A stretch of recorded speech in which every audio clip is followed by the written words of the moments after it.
ఈ వీడియోలో మనం ఎక్సర్సైజ్ 5Cలో క్వశ్చన్ నెంబర్ 9 ఎలా సాల్వ్ చేయాలో నేర్చుకోబోతున్నాం. క్వశ్చన్ చూసినట్టయితే a concave lens forms an erect image of 1/3 the size of the object which is placed at a distance 30 centimeter in front of the lens. Find the position of the image and the focal length of the lens. ఇది మన question చూసి ఏం కంగారు పడక్కర్లేదు. First ఏం చేద్దాం అంటే ఇది ఏ lens first observe చేయండి. ఇది కాన్కేవ్ లెన్స్. ఒక్కసారి సింబల్ టేబుల్ ఒకసారి గుర్తు తెచ్చుకుందాం. ఇది నేను ఆల్రెడీ ప్రీవియస్ వీడియోలో చెప్పున్నాను, ఒకసారి అవి కూడా చూడండి డౌట్ ఉంటే. ఇది ఈ సింబల్ టేబుల్ రావడం వల్ల మనకి ఏంటంటే వర్క్ అనేది ఈజీ అవుతుంది, న్యూమరికల్ సాల్వ్ చేయడం చాలా ఈజీ అవుతుంది. ఇది కాన్వెక్స్ లెన్స్, సిఎక్స్ అంటే కాన్వెక్స్, సివి అంటే కాన్కేవ్ అని చిన్న షార్ట్ కట్, అంటే ఎక్కువ టైం వేస్ట్ అవ్వకుండా ఇది షార్ట్ కట్ రాసి అంతే. దీనిలో యూ అనేది నెగిటివ్ అవుతుంది, ఇందులో కూడా నెగిటివ్ అవుతుంది. ఇందులో వి అనేది ఫస్ట్ 5 కేసెస్లో పాజిటివ్, 6th కేసు నెగిటివ్. ఇందులో అన్ని నెగిటివ్లే, 1/2 కేసెస్ ఆ రెండు కూడా నెగిటివ్లే. ఎఫ్ అనేది ఇందులో మనకు పాజిటివ్ అవుతుంది, ఇందులో నెగిటివ్ అవుతుంది. ఇది ఎలా గుర్తుపెట్టుకోవడం కొంచెం ఇబ్బంది అనిపించినాడు. Minus minus plus minus minus plus minus గుర్తుపెట్టుకోవడం ఇబ్బంది అనిపిస్తే మైనస్ ఉంది నెగిటివ్ అని, ప్లస్ ఉన్న దగ్గర నెగిటివ్, మళ్ళీ మైనస్ ఉంది కదా నెగిటివ్, ప్లస్ ఉన్న దగ్గర పాజిటివ్, మైనస్ ఉంది నెగిటివ్. ఇది నెగిటివ్, ప్లస్ దగ్గర పాజిటివ్, ఇది నెగిటివ్. అట్లీస్ట్ ఈ ఆల్ఫాబెట్స్నే గుర్తుంచుకోండి. NN, PNN, PN. ఇది గుర్తుండడం మనకి ఏంటంటే కొంచెం వర్క్ ఈజీ అవుతుంది. ఇది ఏ లెన్స్? కాన్కేవ్ లెన్స్ అంటే ఇది. సో ఇది మనం వదిలేయండి పూర్తిగా. ఇది గుర్తుంచుకోవడం రాయమని చెప్పాను, మన కాన్వెక్స్ లెన్స్ రిలేటెడ్ ప్రాబ్లం కాదు కాబట్టి ఇదే మనం గుర్తుంచుకుందాం. ప్రస్తుతానికి అయితే 3 నెగిటివ్లే, ఇంకా u negative, v negative, f negative. ఇది ఫైనల్ కంక్లూజన్. రైట్, ఇప్పుడు మనం క్వశ్చన్లోకి వచ్చేద్దాం. ఈ లెన్స్ ఉండే సింబల్స్ మనం రెడీ అయిపోయాం. U negative, v negative, f negative. Right, ఇప్పుడు ఈ ఇమేజ్ సైజుని మనం H' డినోట్ చేస్తాం. Image size at 1/3 of the size of the object, అంటే 1/3 of size of the object హెచ్తో డినోట్ చేస్తాం.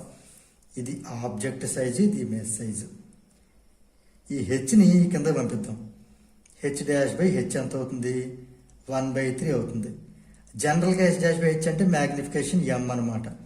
అంటే M అనేది 1/3 వచ్చింది. అయితే ఇక్కడి నుంచి ప్రాబ్లం ఎలా టర్న్ చేస్తాం చూడండి.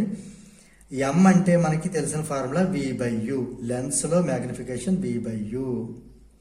దీన్ని బట్టి క్రాస్ మల్టిప్లికేషన్ చేస్తే U1 U = 3 times V.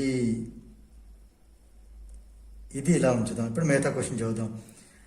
Object is placed at a distance 30 centimeter, అంటే ఇది object distance in front of the lens. ఇది ఆబ్జెక్ట్ డిస్టెన్స్. క్లియర్ అర్థమవుతుంది ఎలా చేస్తాను? సో ఇక్కడ మనకి ఆబ్జెక్ట్ డిస్టెన్స్ యూ అనేది 30 centimeter ఇవ్వడం జరిగింది. అయితే మనకి యూ అనేది 3 times V కదా, అంటే 30 centimeter = 3 times V. అంటే V ఎంత అవుతుంది? ఈ 3 ఈ కింద డినామినేటర్కి వెళ్తుంది. 30/3 అంటే 10 centimeter. ఫైనల్గా మనకి ఆబ్జెక్ట్ డిస్టెన్స్ అనేది 30 centimeter అయితే ఇమేజ్ డిస్టెన్స్ అని 10 centimeter రావడం జరిగింది. కానీ మీ ముందు నుంచి ఒక క్వశ్చన్ చెప్తున్నాను. యూ నెగిటివ్, వి నెగిటివ్ అని చెప్పాను కాబట్టి ఇక్కడ మనకి 30 centimeter -30 అని రాయండి, సెంటీమీటర్ రాయకండి, ఇదిలా ఉంచండి. అండ్ వి కూడా నెగిటివే కాబట్టి -10 అని రాయండి. 10 centimeterని -10 centimeter రాయొద్దు, ఎందుకంటే ఇది ఫర్దర్ మనకి మిగతా బిట్స్ సాల్వ్ చేయడానికి యూజ్ అవుతుంది, అంటే ఫోకల్ లెంత్ సాల్వ్ చేయడానికి. సో ఇందులో ఇది ఏ బిట్ ఏదో అడిగారు కదా, ముందు ఏ బిట్ మనం క్లోజ్ చేసేద్దాం. ఏ బిట్ ఆన్సర్ ఏంటి అంటే ఇక్కడ రాస్తాను. A bit position of the image, అంటే ఇమేజ్ మనకి ఎక్కడ ఫామ్ అవుతుంది అనేది ఇక్కడ నేను చెప్పబోతున్నాను. The image is formed. ఇప్పుడు మన క్వశ్చన్ ఏంటో చదువుతుందంటే బిహైండ్ ది లెన్సా, ఇన్ ఫ్రంట్ ఆఫ్ ది లెన్సా. ఇక్కడ మనకి వి అనేది నెగిటివ్ అని చెప్పాను, అంటే లెన్స్కి ముందే, in front of the lens. Negative ఎప్పుడు కూడా in front of the lens. Right, image is formed at a distance of 10 centimeter in front of the lens. ఎందుకంటే since v is negative, concave లెన్స్లో v negative. అయిపోయింది కదా, clear. ఇప్పుడు B బిట్కి వచ్చేద్దాం.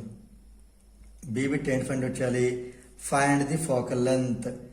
Focal length కావాలి, యూ తెలుసు, v తెలుసు, ఫోకల్ లెంత్ కావాలంటే మనం లెన్స్ ఫార్ములా అప్లై చేయాలి. లెన్స్ ఫార్ములా ఏం చెప్తుంది మనకి? 1/f = 1/v - 1/u. ఇది కొంచెం పై మూవ్ చేస్తున్నాను. Right, 1/f as it is రాసేసి మనకి 1/v అంటే 1/v అంటే ఎంత అని చెప్పాను? -10. అందుకు న్యూమరికల్స్ కంపల్సరీ మనం సింపుల్స్ చాలా జాగ్రత్త ఫాలో అవ్వాలి. -1/u, ఇది ఫార్ములాలో మైనస్, ఇది వాల్యూలో మైనస్. యూ అంటే -30, ఈ మైనస్ ఈ మైనస్ మల్టిప్లై ప్లస్ అవుతుంది, 30 అవుతుంది. 10కి 30కి ఎల్సిఎం 30 అవుతుంది. 10 3s are 30, 3 1s are 3, ఈ మైనస్ పైన రాద్దాం. సో -3. 30 1s are 30, ఆ 1 into this one 1. ఒక అర్థమవుతుందా? ఇక్కడ 30 ఎల్సిఎం కదా, ఇప్పుడు మైనస్ ముందు పైన రాసేద్దాం. 10 3s are 30 కాబట్టి 3 into 1 చేశాను. 30 1s are 30 కాబట్టి 1తో 1 మల్టిప్లై చేశాను. -3 + 1 అంటే -2. -2/30 క్యాన్సిల్ చేస్తే 2 1s are 2 15s are -1/15 రావడం జరిగింది. ఇప్పుడు మనం దీన్ని క్రాస్ మల్టిప్లికేషన్ చేద్దాం. అంటే 1/f ఈజ్ -1/15. మీరు క్రాస్ మల్టిప్లికేషన్ చేయండి లేదా రెసిప్రోకల్ అని చేయండి. ఏం చేసినా కూడా మనకి ఎఫ్ అనేది ఏమొస్తుంది? -15 రావడం జరుగుతుంది. -15 ఇలా వదిలేయొచ్చా అంటే వదిలేయకూడదు, కన్క్లూజన్ రాయాలి కదా. ఇక్కడ చూడండి, 30 సెంటీమీటర్ -30 అని రాశాను, 10 సెంటీమీటర్ -10 అని రాశాను. అంటే ఇక్కడ నెగిటివ్ వచ్చిన నెగిటివ్ రాయకుండా సెంటీమీటర్ రాయాలి. Therefore the focal length of the lens is